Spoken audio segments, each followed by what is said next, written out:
చార్ధామ్ యాత్రకు వెళ్లి అష్ట కష్టాలు పడ్డ తెలుగువారిని రక్షించేందుకు చంద్రబాబు ముందుకొచ్చిన వైనం అందరి ప్రశంసలు అందుకుంటోంది. ఓ పక్క భాష రాక, మరో పక్క తినడానికి తిండి లేక బాధితులు పడిన నరకయాతన బాబును కలిసివేసింది. అమెరికా నుంచి దిగగానే ఉత్తరాఖండ్ యాత్రికులను ఆదుకునేందుకు పరుగులు పెట్టారు. ఉత్తరాఖండ్ నుంచి వరుసగా 4 రోజులు ప్రత్యేక విమానాల్లో బాధితులు రాష్ట్రానికి పంపించారు.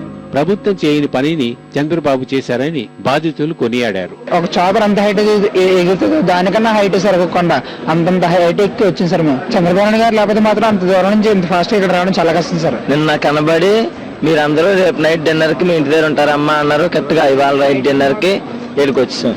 అలా చాలా మంది చాలా వాగ్దానాలు ఇచ్చారు, ఏం జరగలేదు.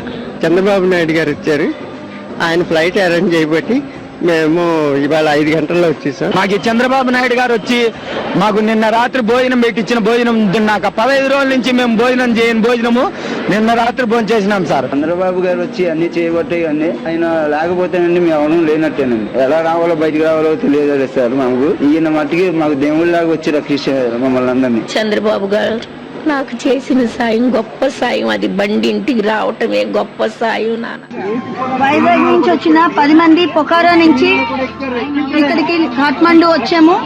కాఠ్మండు ఫ్లైట్ ఎక్కేసాము, వైజాగ్ వస్తున్నాము. ఇదంతా మన గౌరవనీయులైన ముఖ్యమంత్రి శ్రీ నారా చంద్రబాబు నాయుడు గారు, లోకేష్ గారు, హోమ్ మినిస్టర్ అనిత్ గారు, అలాగే మన కేబినెట్ మినిస్టర్ రామ్మోహన్ నాయుడు గారు, వీరందరికీ ప్రత్యేక ధన్యవాదాలు.